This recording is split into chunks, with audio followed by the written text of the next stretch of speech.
भर्गो देवस्य धीमहि यो यो न प्रचोदयात् ॐ भूर्भुवस्सुः तत्सवितुर्वरेण्यं भर्गो देवस्य धीमहि यो यो न प्रचोदयात् ॐ भूर्भुवस्सुः तत्सवितुर्वरेण्यं भर्गो देवस्य धीमहि यो यो न प्रचोदयात् ॐ शांति शांति शांति।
मैम पेज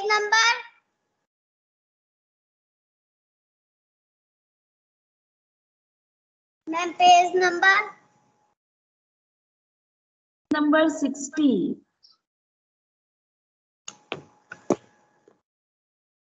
सबने ओपन कर दिया ना? Yes ma'am. यस, चलिए अब मैं आपको क्वेश्चंस पूछती हूँ, आप लोग मेरे को आंसर देंगे, ठीक है? आप सबको ये स्टोरी मालूम होगी, राजा वाली, कि राजा कितना कंजूस था, उसे दान देने के लिए बोला जाता था, वो दान भी नहीं देता था।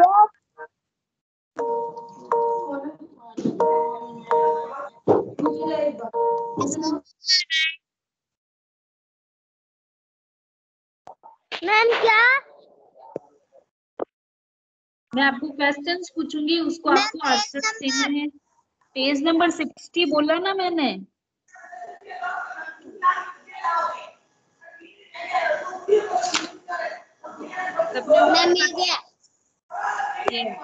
कि सबको स्टोरी पता होगी अच्छे से? सबको पता है ना ये स्टोरी, दान का हिसाब, राजा ने कैसे दान देने से मना कर दिया। मैम पेज नंबर कौन सा? पेज नंबर 60 है।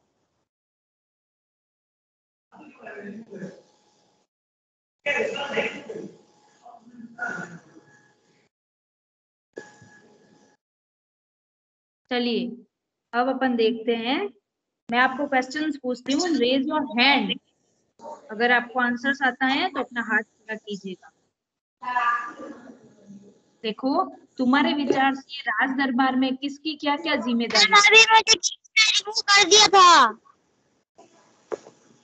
क्या बोल रहे हो आप? कर दिया था। आवाज ही नहीं आ रही है आपकी, जोर से बोलो थोड़ा। मैम अभी किसी ने मेरे को रिमूव कर दिया था। रिमूव नहीं करेगा कोई किसी को, सभी पढ़ाई में ध्यान देंगे। चलिए अब आपको बताना है कि तुम्हारे विचार से राज दरबार में किसकी क्या क्या जिम्मेदारी होती है। अब मंत्री, जो अपन ने पढ़ा था स्टोरी में, मंत्री का क्या काम होता है, तो उसने कौन सा काम निभाया, उसमें आपको बताना है कि मंत्री की क्या जिम्मेदारी होती है। जो राजा का मंत्री होता है उसकी जिम्मेदारी क्या होती है बताओ। सबने अच्छे से स्टोरी पढ़ी है, सबको याद होना चाहिए। Yes ma'am. यस, तो टेल मी आंसर, मंत्री कौन होगा? क्या मैम? मंत्री कौन होगा? फर्स्ट नंबर पे दे रखा है ना मंत्री, उसकी क्या जिम्मेदारी होगी बताओ। मैम मैं बताऊं? यस नव्या, टेल मी। राजा को हर चीज बताना। हाँ, राजा को हर चीज बताना, राजा को सलाह देना, पूरे राज्य की देख रेख करना कि क्या कहाँ पे क्या हो रहा है, उस सब मामले में सूचना राजा को पहुंचाना, ये मंत्री का काम होता है ना मंत्री का काम। तभी तो राजा के पास मंत्री को रखा जाता है। भंडारी का क्या काम होता है ये तो सबको पता होगा।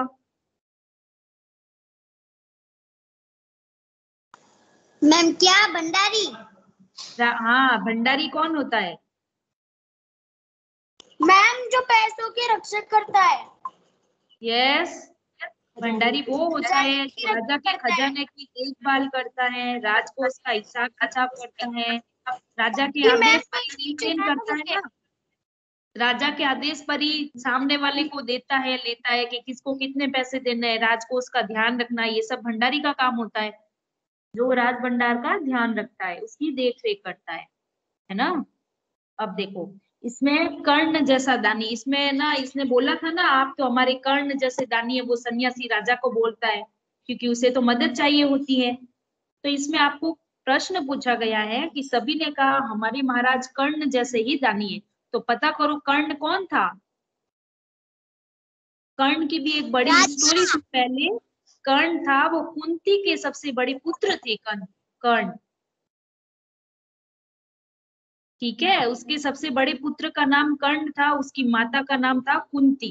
तो ये कर्ण कुंती के पुत्र थे, और इसी का एग्जाम्पल उसने महाराज को दिया कि आप तो हमारे कर्ण जैसे दानी है, क्योंकि कर्ण बहुत ही ज्यादा दाता था। वो दान करता था, लोगों की सेवा करता था, अपने राज्य के सभी लोगों की सेवा करता था, दान देता था उसको। तो इसमें कर्ण का एग्जाम्पल दिया गया है आपको। अब कर्ण जैसे दानी का क्या मतलब है, सेकंड क्वेश्चन है आपके।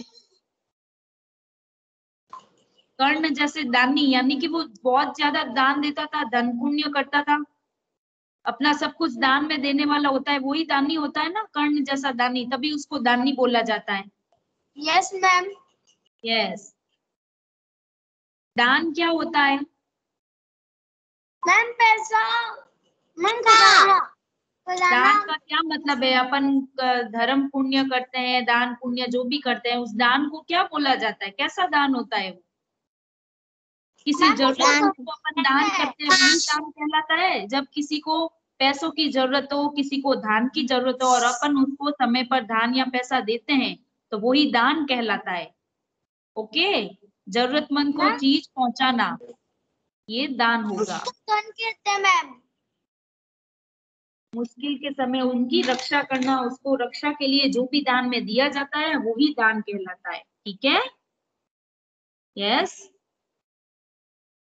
किन किन कारणों से लोग दान करते हैं? दान क्यों करते हैं सब लोग? मदद करने के लिए करते हैं ना, लोगों की मदद करने के लिए, या धर्म करने के लिए। गौशाला में कोई दान करता है, गौशाला की पेटी में कोई दान करता है, कोई गरीब बच्चों को कपड़े देता है। ऐसे जो गरीब होते हैं, जिनको मदद की जरूरत होती है, वो दूसरों से अपेक्षा करते हैं, उसी को दान दिया जाता है। अपन उसी को दान देते हैं ना, जो ज्यादा गरीब हो, जिनके पास ज्यादा खाने को नहीं है, जिनके पास पैसे नहीं है, जो 2 वक्त की रोटी भी नहीं जुटा पाते, उनके लिए दान देना सबसे अच्छा रहता है, उनकी मदद करना बहुत ही अच्छी बात होती है। तो दान हम इन लोगों को देंगे जिनको मदद की जरूरत होती है। ठीक है, अब इसमें देखो कहानी और तुम। राजा राजकोष के धन का उपयोग किन किन कामों में करता था? तुम्हारे घर में जो पैसा आता है वो कहाँ कहाँ खर्च होता है, पता करो। तो आप अपने मन से जैसे लिख सकते हो। बताओ। क्या? मैम मैं बताऊं? यस बताओ। मैम घर के सामान। मैम तो राजा सबके राजा अपने पैसों का खर्च किसके लिए करता था? ये भी मैम आपको बताया गया था इस स्टोरी में। महल की सजावट में और Yes, महल की मनोरंजन सजावट के में लिए खर्च करता था। और कपड़ों के लिए। कपड़ों के लिए, वेरी गुड। महल की सजावट के लिए, कपड़ों के लिए वो सब खर्च कर देता था, लेकिन दूसरों को दान में कौड़ी भी नहीं देता था। कंजूस था ना वो राजा तो। मैम वो लालची था। हाँ, लालची था वो, और लोगों को दान में भी नहीं देता था, जबकि अकाल जैसी कंडीशन हो गई थी लोगों की, भूखे प्यासे होके वो मर रहे थे, लेकिन फिर भी राजा ने दान देने की नहीं सोची। उनकी सन्यासी की विनती के बाद ही उसने 10,000 रुपए देने के लिए हाँ भरी। अब देखिए कैसा राजा। राजा किसी को दान देना पसंद नहीं करता था। तुम्हारे विचार से राजा सही था या गलत था? आपको कारण बताना है कि अगर वो गलत था तो क्यों था। क्योंकि मैम वो दान नहीं देता था किसी को भी और कुछ खाने को भी नहीं देता था। हाँ, वो किसी की मुसीबत के समय रक्षा ही नहीं करता था। और राजा कौन होता है? जो अपनी प्रजा की रक्षा करता है।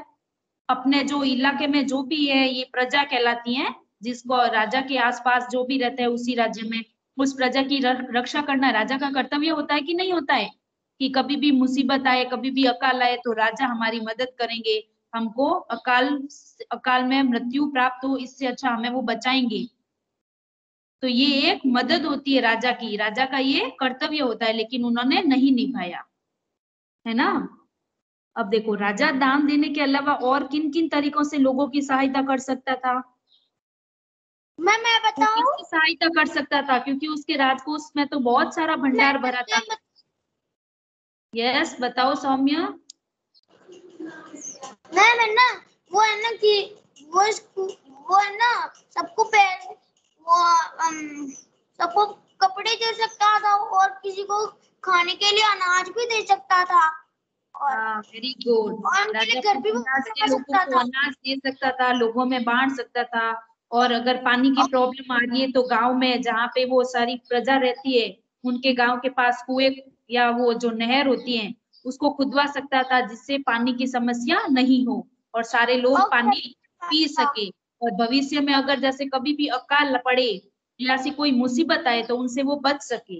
अगर पहले से कुआं पोखरी कुछ भी खुदवा हुआ होगा नहर में, तो पानी की समस्या नहीं आएगी, जिससे अकाल की समस्या भी नहीं रहेगी।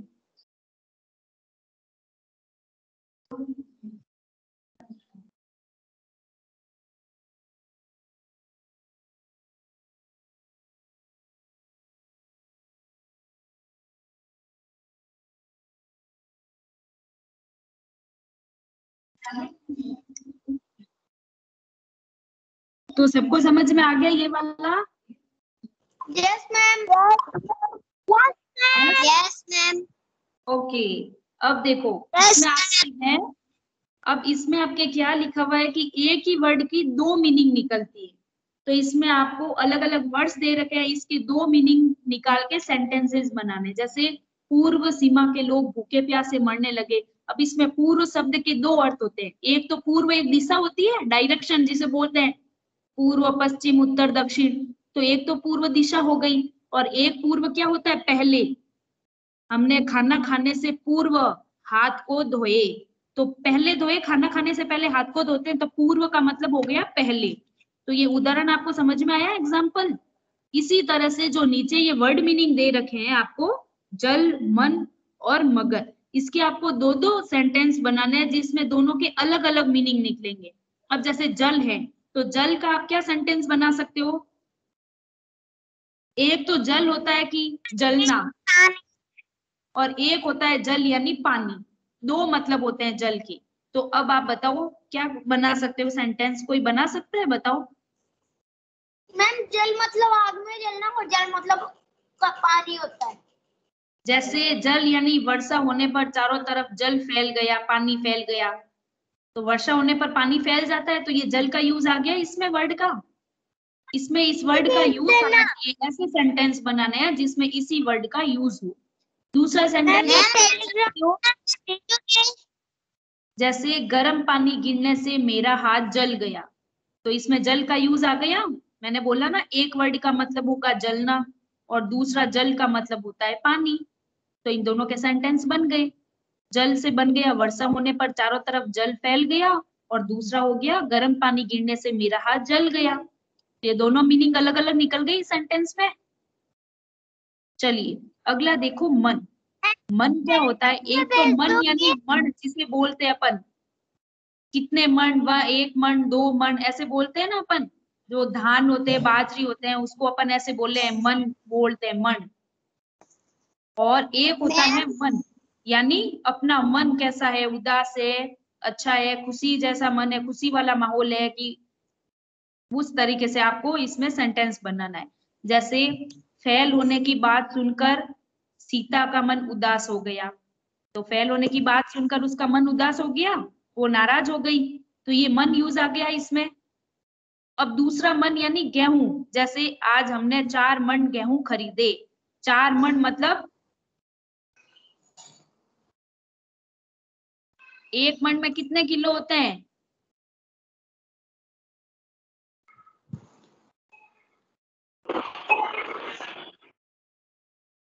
मन का मतलब होता है अपन अनाज, बाजरी या कुछ भी ऐसी चीजें खरीदते हैं। क्या बोल रहे हो आप? मैम ये टेलीग्राम पे भेज दोगे? हाँ, मैं टेलीग्राम पे सेंड कर दूंगी आपको बस।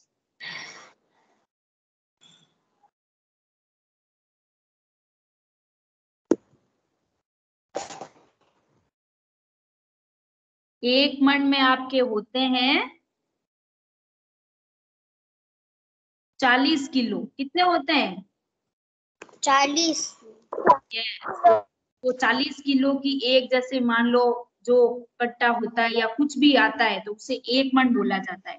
तो जैसे अपन ने आंसर्स में दिया, आज हमने 4 मन गेहूं खरीदे, तो ये मन का यूज आ गया इसमें। ठीक है। अब देखो मगर। अब मगर एक लड़के का नाम भी हो सकता है। ठीक है। तो अपन इसमें ऐसे इसका एग्जाम्पल दे देंगे सेंटेंस का, कि मगर ने बंदर से अपना कलेजा लाने को कहा। तो ये एक सेंटेंस बन गया। अब दूसरा मगर क्या होता है? मैंने बहुत कोशिश की, या जिसका भी आप नाम लिख सकते हो। ज्योति ने बहुत कोशिश की, आभा ने बहुत कोशिश की, मगर सफलता नहीं मिली। तो ये किसका यूज आ गया? मगर का यूज आ गया। उसने ऐसा काम किया परंतु, या मगर उसे सफलता हासिल नहीं हुई। उसने पढ़ाई की परंतु मगर नंबर कम आ गए। तो ये मगर का यूज आ गया। तो इसमें आपको ऐसे दो दो वर्ड मीनिंग्स के अकॉर्डिंग सेंटेंस बनाने हैं। या मैं आपको जब सेंड करूंगी तब आप अच्छे से इसको फिलअप कर देना। ओके। अब अगला देखो, नीचे 4 दिशाएं दे रखी है।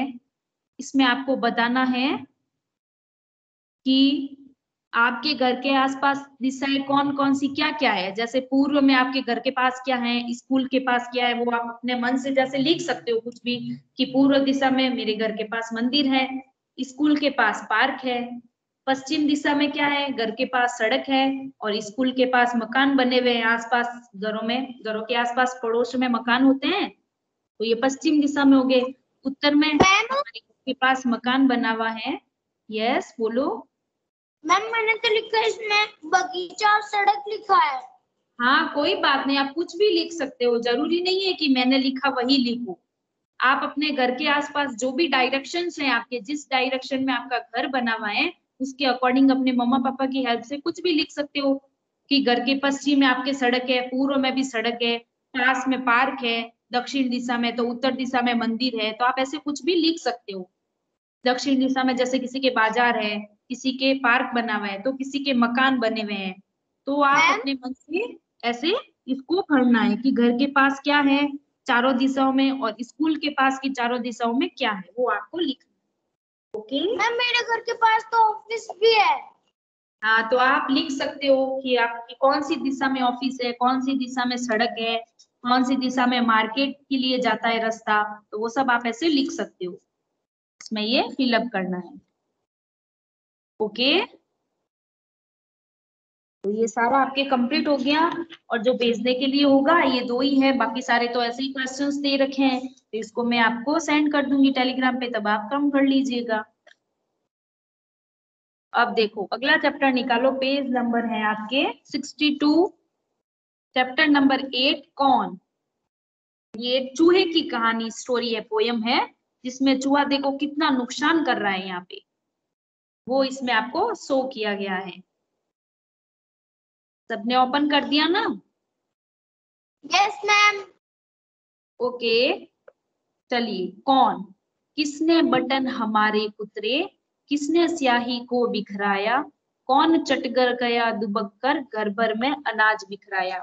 अब इसमें देखो ये बोल रहे हैं कि हमारे ये जो चूहे की स्टोरी है, इस पोयम में आपको बताया जा रहा है कि इसने क्या क्या कारनामे किए हैं, कितने नुकसान किए हैं इसने आस पड़ोस में, अपने घर में कितने चीजों का नुकसान किया है, वो इस पोयम में बताया गया।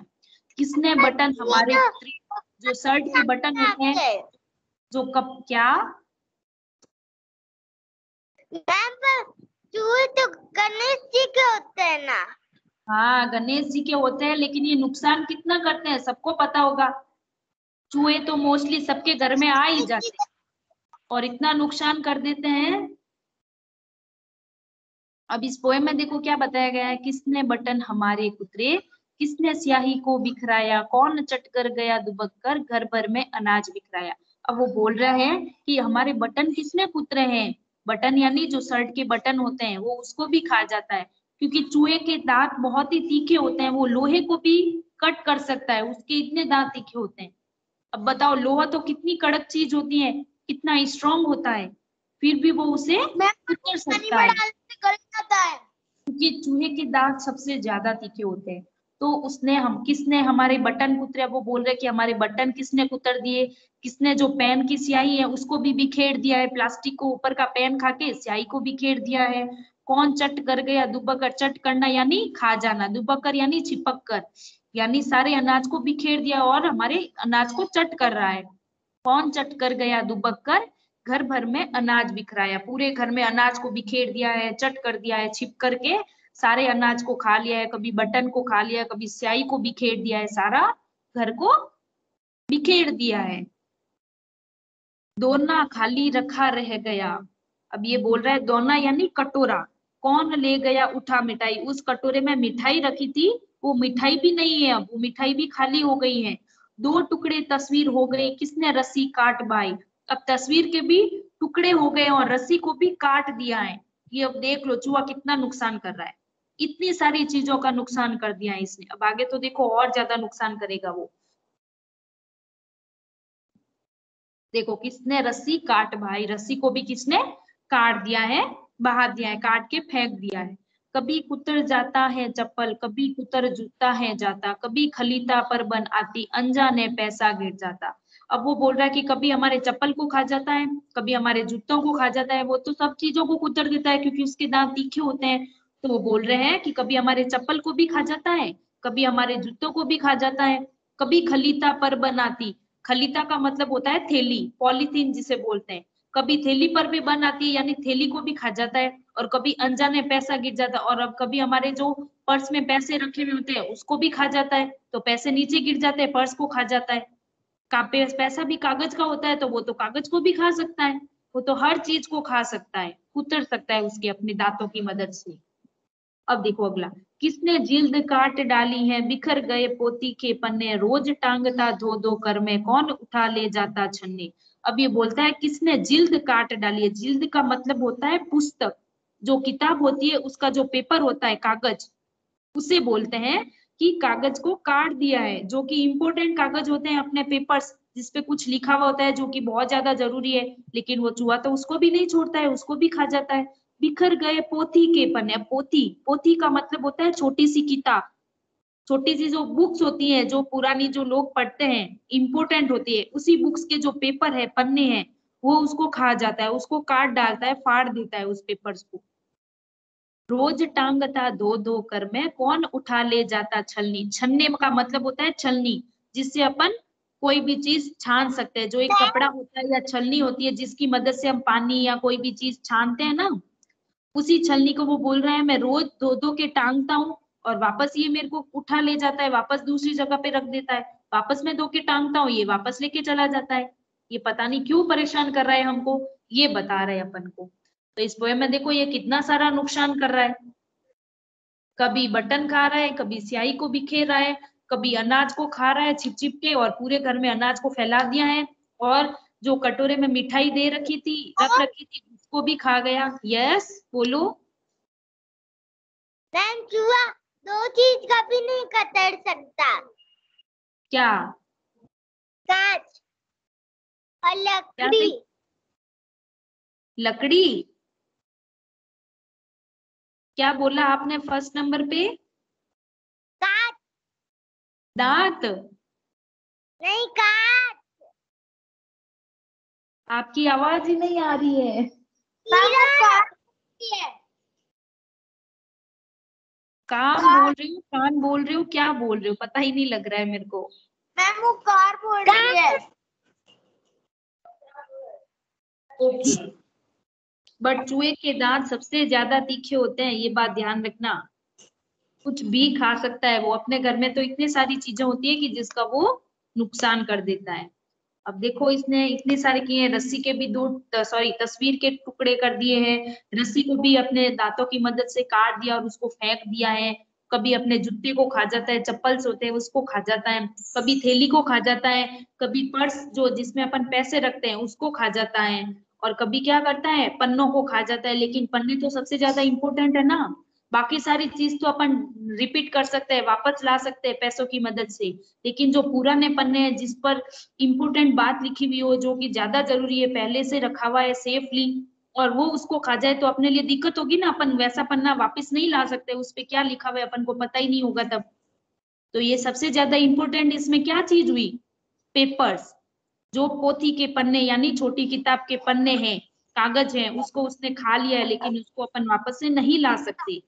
ये जो पुराने पन्ने हैं इसको अपन वापस से नहीं ला सकते, क्योंकि इस पे इम्पोर्टेंट बात होती है या कुछ भी इम्पोर्टेंट लिखा हुआ होता है वो वापस से नहीं मिलने वाला है ना। तो ये सारा इसमें ये वाली चीज ज्यादा इंपॉर्टेंट हो गई, बाकी सारी इंपॉर्टेंट कुछ भी नहीं है, ये तो अपन वापस से खरीद सकते हैं, लेकिन चूहे ने जितना नुकसान किया है वो सब इसमें बताया गया है। अब ये जो आगे का जो 3 पैराग्राफ है पोएम के, ये मैं आपको कल बताऊंगी।